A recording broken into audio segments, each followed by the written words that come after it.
Ma première question, donc, c'est face à la crise sanitaire majeure du Covid-19, de nombreux festivals ont décidé d'annuler leur édition de cette année. D'autres sont encore en cours de réflexion. Et vous venez d'annoncer que la manifestation était maintenue avec une ouverture possible à la mi-juillet. Qu'est-ce qui a motivé cette décision? Est-ce que je peux faire un petit préambule? En fait, je voudrais dire que, avant tout, je pense à tous mes confrères et toutes mes consoeurs qui ont été obligés d'annuler leur manifestation, et c'est une grande tristesse.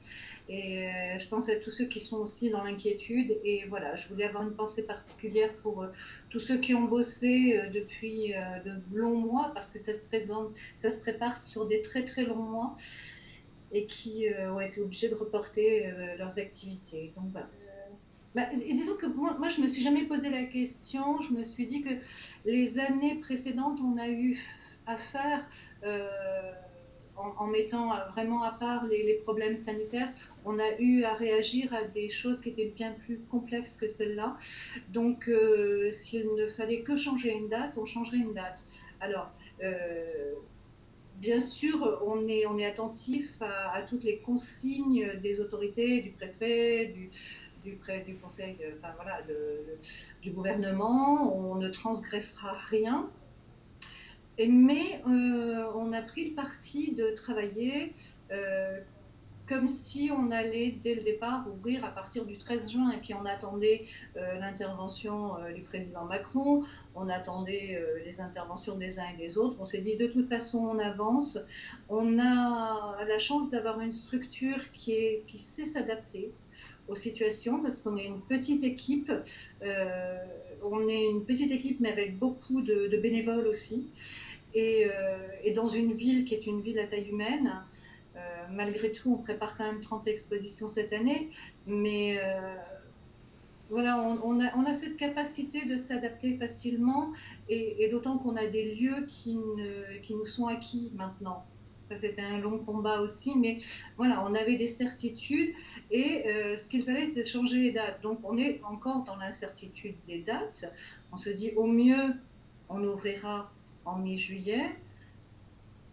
Si on nous dit que ça peut être plus tôt, tant mieux. Si on nous dit que ça peut être plus tard, tant pis, on le fera un petit peu plus tard. En tout cas, on ne change ni la programmation, ni les actions. On les adapte. La programmation, on ne l'a même pas adaptée, on l'a gardée telle qu'elle. Mais toutes les actions qui sont aussi du festival, on va les adapter. Les journées inaugurales, on verra plus tard, Hmm. fin juillet si on peut, à la fermeture si on peut, on verra. C'est pas l'objectif, c'est de vraiment avant tout d'ouvrir au public. On sait que il y a quelque chose qui me chiffonne un peu, tu vois. Il y a 1240 musées en France. Il y a plus de 30 lieux labellisés d'art contemporain. Et dans les médias, on ne parle que des grands festivals, donc de Orange, Avignon, Cannes.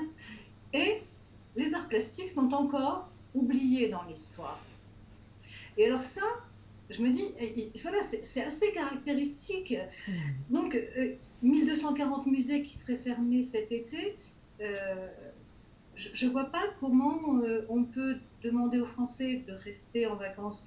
Tant mieux, en France, pour le tourisme, la France est belle, mais sans leur proposer une offre culturelle. Si la nourriture est une première nécessité, la nourriture intellectuelle est un besoin. Et c'est un besoin pour l'esprit.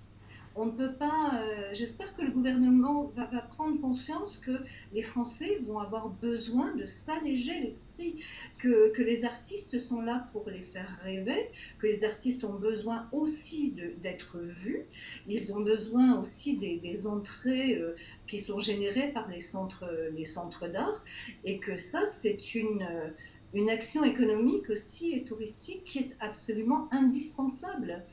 Et ça, personne ne parle des musées, des centres d'art, des lieux d'exposition, comme si ça n'existait pas, mais c'est l'essentiel.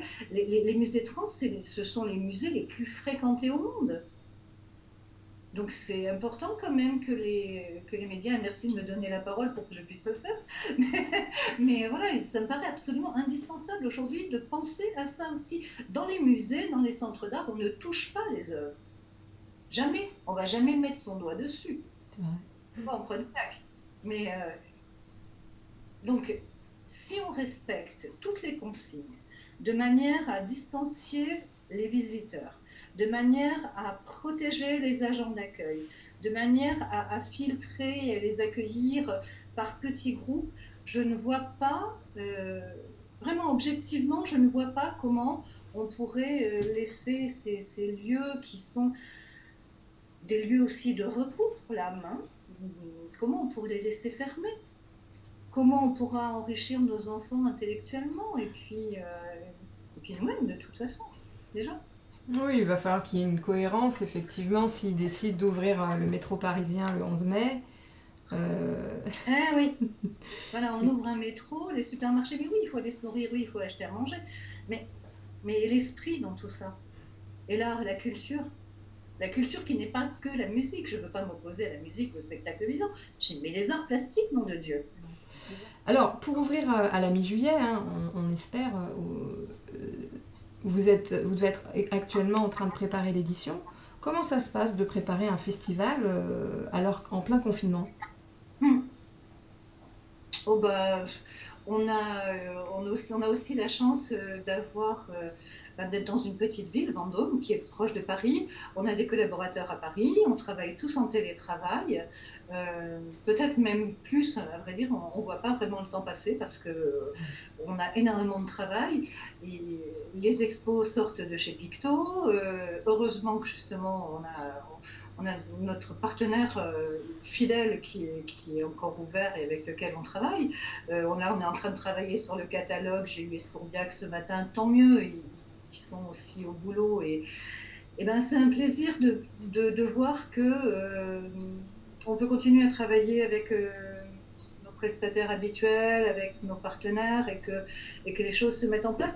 Donc il n'y a pas vraiment de contraintes dans le travail, si ce n'est qu'au lieu de se voir pour de vrai, on se voit à travers un écran, mais on communique sans arrêt. Tous les jours, on a une visioconférence avec l'équipe pour faire le point. Je crois qu'on n'a jamais autant communiqué d'ailleurs, mais quand on était dans nos bureaux, peut-être qu'on se parlait moins. Et puis, on se fait des réunions avec les enseignants des écoles, avec les étudiants, avec... voilà, ça continue avec enthousiasme, et en fait... on a hâte de pouvoir ouvrir. Alors, on J'imagine. se prend un petit peu plus de temps, parce que du coup, comme on a reculé d'un mois, on a un peu plus de temps pour travailler. Mais non, c'est un vrai bonheur. Alors justement, face à cette crise sanitaire, est-ce que vous avez eu des incidences d'un point de vue financier de la part du public ou du privé d'ailleurs? Bon, là où on va avoir un peu de perte, ça va être surtout si on a un mois de moins, puisqu'on est en entrée libre. Il n'y a pas de, ça peut être 0 ou 20 euros. Si on a un mois d'ouverture de moins, on peut perdre de l'argent en effet. On a encore des demandes qui sont en attente parce que les partenaires publics, pour certains, veulent être sûrs que l'édition aura lieu. On va leur dire, mais oui, elle aura lieu. Ouais. On ne sait pas quand, mais elle aura lieu.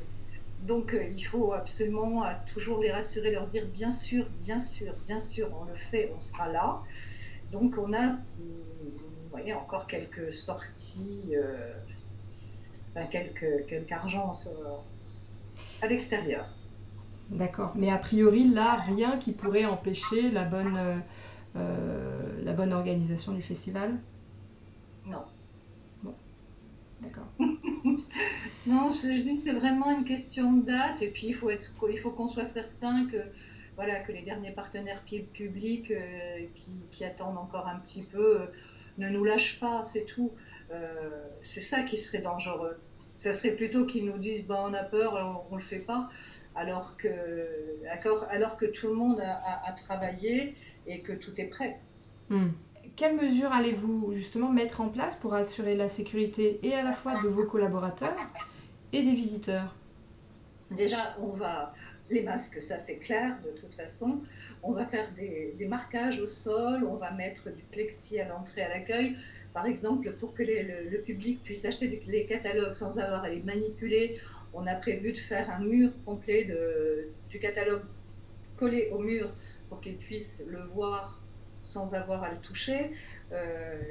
Voilà, du comptage, de la circulation, les inciter à circuler selon un sens particulier et prévoir, essayer de prévoir tout ce qu'on peut prévoir, les gants, les gels, les masques. Et encore une fois, c'est vrai que dans les expositions, on ne se touche pas et on ne touche pas aux œuvres. Bien sûr. Et vous avez des masques, vous avez du gel justement pour... Alors, on est bien décidé à en fabriquer, parce que quand on aura fini de travailler sur nos claviers avec nos cerveaux, on va se servir de nos mains et on va mettre aussi toute une équipe à la fabrication. Et je sais que le président du département aussi a lancé une initiative, alors il faut que je me rapproche de lui, pour faire fabriquer des masques par des bénévoles pour les structures qui en auraient besoin. Donc, évidemment, on n'est pas dans les prioritaires, puisque ce sont d'abord les personnels soignants et tous ceux qui sont en danger de santé, mais on va aussi en fabriquer. J'ai commencé à regarder aussi les sites qui en proposent. Il y a des imprimeurs qui se mettent à en proposer avec des logos, des machins dessus. Donc on étudie ça de près, bien sûr. Est-ce qu'il y a un risque que le festival n'ait pas lieu? Le seul risque serait qu'on nous dise aucun lieu culturel ne peut ouvrir. Et encore une fois, j'en reviens à ce que je disais tout à l'heure. Un musée, une salle d'exposition, c'est pas un endroit, ce ne sont pas des endroits où on prend des risques, où le public prend des risques. Il n'y a pas de confinement dans des petits espaces. Les espaces qu'on utilise, par exemple, c'est 1400 mètres carrés avec des grands volumes qui ne mettent pas le public en danger. Donc la seule chose qui pourrait faire que ça n'ait pas lieu, ça serait que le gouvernement décide de ne pas ouvrir un lieu d'exposition. D'accord. Mais je suis d'un naturel optimiste. Et alors, qu'est-ce qu'on va découvrir cette année au festival? Ah, des merveilles. J'ai travaillé avec Stéphane Damand, qui est commissaire d'exposition, qui s'est occupé de 10 expositions sur l'Extrême-Orient. Il a un site qui s'appelle Subshine, que je vous recommande absolument, qui est dédié à la jeune photographie extrême-orientale. Et donc avec un point d'orgue quand même, enfin il y en a trois, il y a trois gros morceaux. Il y a Max Pam à la chapelle, et c'est Sea Love, à partir du livre qui vient de sortir là cette année. Il y a Cookie White, qui est une grande dame de la photographie qui est décédée il y a quelques années maintenant, et c'est la première rétrospective en France. La dernière fois qu'elle avait exposé, c'était à Arles en 1981.